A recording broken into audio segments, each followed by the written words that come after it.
کون؟ جو ایمان والے ہوں، جو ایمان والے ہو۔ ایمان اور توکل کا اللہ تعالیٰ نے بڑا ہی عجیب رشتہ رکھا ہے۔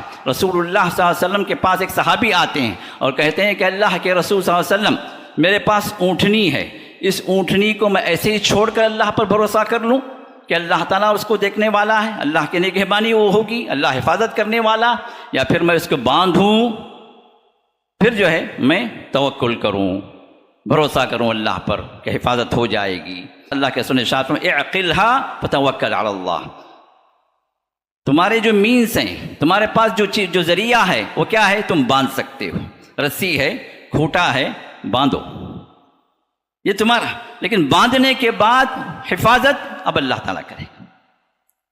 جہاں انسان کی تدبیر ختم ہو جائے وہاں پر بھروسہ توکل کا رشتہ اللہ سے شروع ہوتا ہے۔ جہاں پر انسان کے لیے اللہ تعالیٰ نے اسباب رکھے ہیں وہ اسباب وہ اختیار کرے اور پھر اس کے بعد اللہ پر بھروسہ کرنا شروع کر دے۔ یہی جو انبیاء کا بھی یہی جو ہے معاملہ تھا، یہی جو معاملہ انبیاء کے ساتھ بھی تھا۔ اگر آپ دیکھیں گے موسیٰ علیہ السلام نکلتے ہیں، جب فرعون کا لشکر پیچھا کرتا، آگے سمندر آ گیا، آپ نے اسباب اختیار کی، نکلنے کی راہیں اپنی اختیار کی، اپنی قوم کو جمع کیا، نکلنا چاہ رہے تھے، پیچھے سے فرعون کا لشکر آ گیا، سامنے سے سمندر، پیچھے جائیں گے تو مارے جائیں گے، سامنے بھی جائیں گے تو دریا ہے، غرق ہو جائیں گے۔ اب وہاں پر بھروسہ کس پر تھا؟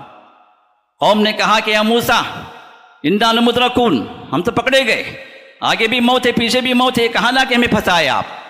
موسیٰ نے کہا کہ کلا ان معی ربی سیہدین، ہرگز نہیں، میرے ساتھ میرا رب ہے، وہ مجھے راہ دکھائے گا۔ یہ ہے توکل، یہ ہے توکل۔ محمد رسول اللہ صلی اللہ علیہ وسلم نکلے ہجرت کر کے، اللہ تعالیٰ چاہتا تو آن کے آن میں آپ کو وہاں سے اٹھا کر مدینہ پہنچا دیتا، کیا مشکل تھا؟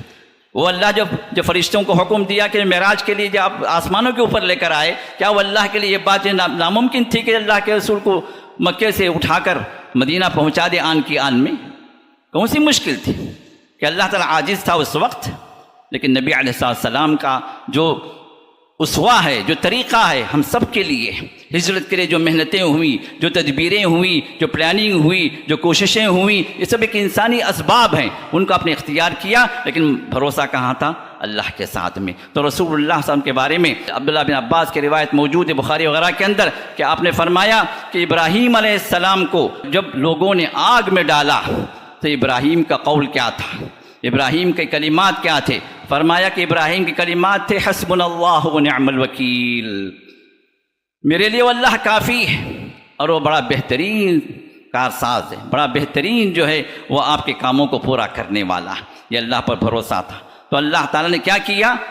قلنا یا نار کونی بردا وسلاما علی ابراہیم، اس بھڑکتی ہوئی آگ کو جو کئی دنوں اور بعض روایت میں کئی مہینوں بھڑکائی گئی، بہت بڑی آگ تھی، قریب ہونا بھی مشکل تھا، تو ابراہیم کو منجنیق کے ذریعے سے، بہت بڑی کرین کے ذریعے سے جو اس زمانے کی تھی، اس سے ان کو پھینکا گیا، قریب نہیں جا سکتا تھا کوئی آدمی، لیکن اس کے باوجود بھی اللہ تعالیٰ نے کیا کیا؟ ان کے بھروسے کی، ان کے توکل کی برکت یہ تھی کہ اللہ کی رحمتیں ایسی اتری کہ اللہ تعالیٰ نے اس آگ کو اللہ نے حکم دے دیا کہ وہ گلے گلستان ہو جائے، وہ پھولوں کا سیج ہو جائے سلامتی کے ساتھ۔ اگر اللہ صرف یہ کہہ دیتے کہ بردن ٹھنڈی ہو جائے تو آئس ہو جاتی، پھر وہاں بھی تکلیف ہو جاتی۔ اللہ نے فرمایا سلامن، ٹھنڈی ہو جائے لیکن سلامتی کے ساتھ، میرے بندے کو کوئی تکلیف نہیں ہونا چاہیے، میرا بندہ مکمل توکل کرنے والا، مجھ پر اس نے بھروسہ کیا تو میں اس کے کام آؤں گا۔ تو اللہ تعالیٰ فنعم الوکیل ہوتے ہیں، نعم المولا و نعم النصیر، جو ہم کہتے ہیں اللہ تعالیٰ ہی ہمارا بہترین آقا ہے، وہی جو ہمارا بہترین ماوا و ملجا ہے، وہی ہمارا بہترین مددگار ہے، وہی بہترین نصرت و مدد کرنے والا ہے، یہ وہ توکل ہوتا ہے۔